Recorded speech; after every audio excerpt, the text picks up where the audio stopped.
Ah, well that was a nice research break for the Fandom Files. Let's see if I got a more chill fandom to talk about this time. Oh, fuck. Hello everyone, this is the RPG Monger, and welcome to the Fandom Files, the series where with every consecutive episode, we dive deep into the deepest, darkest crevices within every fandom. And out of all the ones I've done so far, the crevice we're diving into today is probably the darkest so far. While those Hitalia stories were bad, these My Little Pony ones are even worse. Though before we get onto those said stories, I want to address the obvious fact that, of course, the subjects within these stories are the worst of the worst. In no way whatsoever do they represent every person within the fandom like a good bunch of people think. So now, let me give you all a brief history lesson on this time-weathered fandom, with it all stemming from 4chan's CO board, and being banned from the site once the infant fandom began to spread to other boards like wildfire. Not unlike most things that come out of 4chan, it then went on to explode all over the internet. For better or for worse, the term brony became known by nearly everyone who inhabited the internet, and then some, to the point of actual news outlets making comments on it. I'm not joking about that either. Thank you so much, everybody. I want to give a big shout out here, out there, to all my bronies who may be watching. And at the peak of the fandom, in the time frame of 2011 to 2015 or so, you could really feel the presence of My Little Pony, not only online, but in the real world, way more than you'd ever expected. So with that, how about I segue into our first story, this one in particular involving a couple of bronies hanging out in a mall. So a man was taking care of his niece for the day and decided to take her to the mall for some entertainment, right? A completely normal activity to do. Well, while in the food court, he noticed a small group of people who were absolutely covered in MLP merch. I'm talking wigs, shirts, and even wings on their backs. But they weren't bothering anyone, so who cares? Then, after eating, his niece wanted to go to Build-A-Bear Workshop, and lo and behold, the plushie she ends up picking is Fluttershy. Meanwhile, stuffing it, however, that's when they appear. Like vultures swarming on roadkill, they go over to this little girl and begin actually criticizing her over the kinds of things she was dressing the pony in, saying such things as, "Rainbow Dash would never wear that," and "You're not a real My Little Pony fan." Even with the man telling them multiple times to piss off, as at this point, his niece was actually in tears. Even when she was naming the thing and wanted to give it an original name, these wolves in ponies clothing would not let up, screaming at her to name it Rainbow Dash. After they kept persisting, even after leaving the store, an officer actually had to intervene and kick them out of the mall. Remember everyone, this was just a little girl. Pretty bad, right? Well, it just gets worse. With one story on the field, as it were, how about we take a look at one from the internet? And I must warn that for those who are sensitive to such topics as pedophilia, you may want to turn away from this upcoming story, as it frankly dumbfounds me that these people actually exist. So this girl's twin sister made a bait lolly RP account which sent episodes of How to Catch a Predator to anyone who tried to interact with it. A pretty good goof if you ask me. And with that, she took screenshots of those said interactions and put them up on Twitter to display the fruits of her labor. And under normal circumstances, it should have just ended there. Though then, from the shadows of the night, a lone girl appears, and I guess the correct term for her is a Pegasister? Anyways, this girl comes in, absolutely dumbfounded, saying such things like, "Is this real?" To which the other sister replies that yes, believe it or not, people do get offended by pedophiles. And with that statement, this girl goes absolutely ballistic, saying such idiotic things as, "It isn't pedophilia because cartoon characters appear and sound differently from human children, and cartoon ponies aren't real baby ponies." Ugh. It gets worse too, as when that same sister tries to explain the flaw in her logic the best she can, this gremlin actually calls her the pedophile, as they weren't stopping the quote-unquote real ones. Now, at this point, the sister who made the post butts in because in reality, she actually is a victim of pedophilia, with it leaving a very deep scar on her life. And even after all of that, the Pega Gremlin would still not back down. And to top it all off, before getting blocked, she says this awful line. "I'm sorry that happened to you, but I don't care that you're a victim because I can't keep my dick out of my hand. Ooh ooh. And I support people who will in the future make more victims like you." Fandom or not, these people are the scum of the earth. Because along with that line, it actually caused the sister to have a panic attack attack. The worst part is that this Pega Gremlin kept at it by harassing her with multiple quote-unquote full-con roleplay accounts from then on. Yes, by the way, that's a real thing. Oh man, before we go on to our final two stories, I feel an intermission is necessary, as I think we all need to recover from the sad truth that people like that actually exist. In the meantime, how about I present a bit of a slideshow of some of the other crap I found. Fluttershy is lying down on my bed. She just can't wait for me to get back so she can cuddle with me and hug me. Don't worry, Fluttershy, I only have 3 days of school left, and then I can hang out with you all summer long. Excuse me while I tackle her down and look. Oh no, I'm skipping that one. A 14-year-old boy, which is me, has fallen in love with a pony named Fluttershy. Deal with it! I wanted to write a fic where I turn into a pony and seduce Fluttershy. Sad face.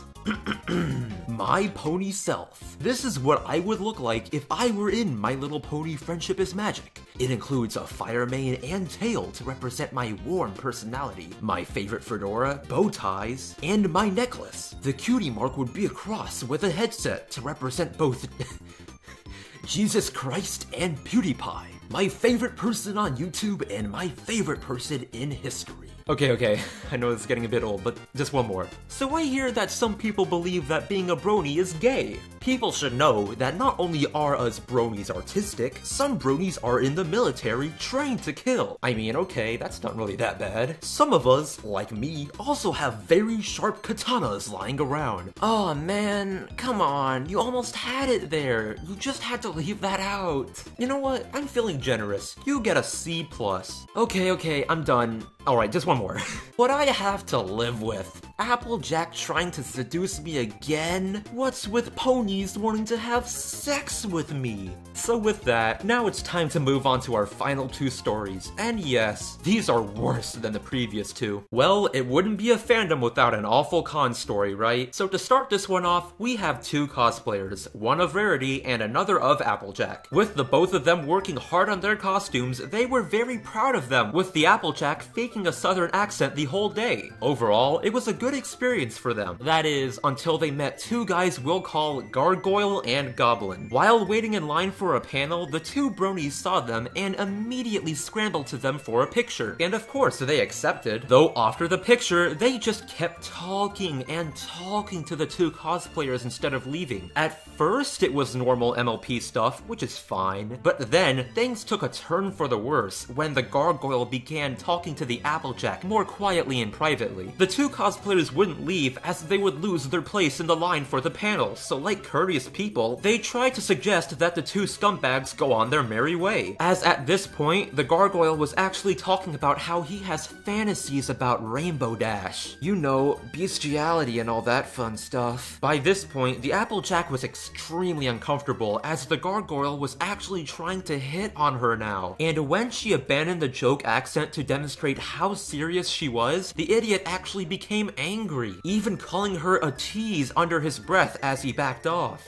And that's just about it. Or at least it would be if the world we lived in was normal in the slightest. So after that terrible encounter they used to cut basically to the front of the line, they just stayed right there where they were, with the Goblin staring at Applejack in, let's just say, very inappropriate ways. And a little while later, the two actually have the audacity to turn back to them, and instead of the Gargoyle being a creep, this time the Goblin spoke up. And I'll just quote him word for word here. "We really love your cosplays, and we both really love Rarijack, aka the ship between the two characters they were cosplaying as. Do you think you could kiss a little?" At this point, with both cosplayers outright denying them, the Gargoyle turns to the Goblin and says, and I quote, "See, told you she was a tease. The real Applejack would have gone for it. What a fake." Thus, with them not being able to withstand the torture any longer, both of them bailed, and honestly, I don't blame them. Now, I don't think you even need me to explain what the bronies were doing wrong in that situation. Anyone who actually does stuff like that is utter trash, I think we can all agree. But not as trashy as the subject in our final tale, and arguably the worst of them all, a man named Max Veers. Well, that wasn't his real name, but his online one, to be fair. Once again, I must warn that this time, if you're sensitive to subjects like rape and those surrounding it, you probably would be best not hearing this. So Max Veers was a very well-known and popular person within the community, as he would run a service of converting fanfictions into an e-reader format for the convenience of the reader. So I don't want to go into the details too much, as it's honestly disgusting even hearing it come out of my own mouth, but I'll try to summarize it as best I can. Basically, Max was a 21-year-old man dating a 16-year-old girl, already something that you should never ever do. And to cut to the chase, he was with the girl in an empty dark parking lot at night and refused to take her home without her giving him a blowjob. All the while as she was crying and shaking tremendously, mind you. She even ended up having to do it as it was the only way for her to return to her parents. Overall, it's just an awful situation, but it unfortunately does not end there. The scumbag actually goes online with his brother alongside and blames her over the entire situation, with him basically admitting that he committed rape. And how did some of these select bronies react to one of their own doing this? Well, to quote a few, it's honestly disgusting. I could not be more happy to follow you right now. And I would like to initiate a round of applause for Max Veers. We are very proud. To think that just because of a fandom, people will go as far to defend someone who committed rape instead of condemning them for the slime that they are. The worst thing is, after this, he even got accepted into staff positions at the various brony conventions that exist. Out of all the fandoms I've seen so far, this is by far the worst yet. The most ironic thing is, the whole point of the show is friendship and kindness. If you were to ask me, these people aren't even worthy of being considered fans. Because I said it earlier and I'll say it again. The My Little Pony fandom has a good bunch of nice respectable people as well, which unfortunately get shamed and branded all the time as these kinds of awful people. So you know what? With this video being a good enough way to spread the message, not only should you never be like these pieces of trash, but indiscriminately hating on normal people who enjoy the show is, in my opinion, one of the more scummy things you can do.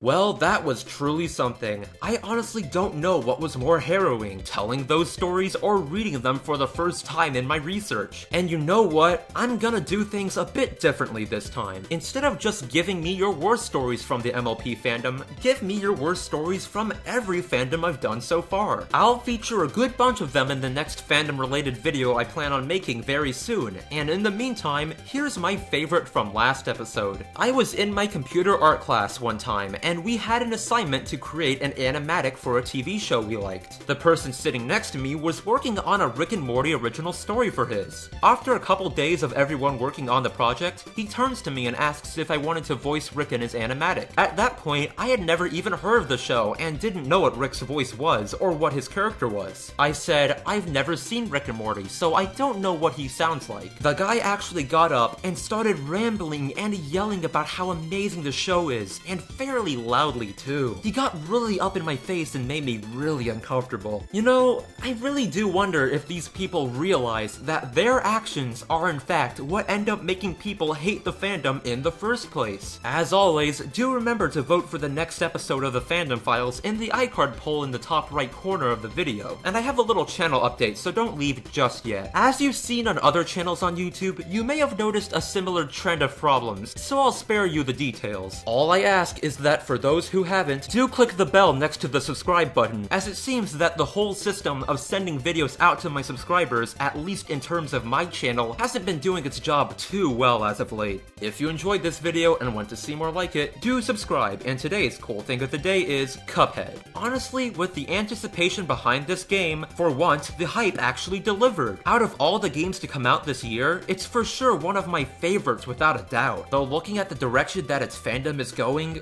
well, let's just say that you may see a Fandom Files on it if it keeps on falling at this rate. So that being said, I'm the RPG Monger, and don't forget that each and every one of you are fantastic.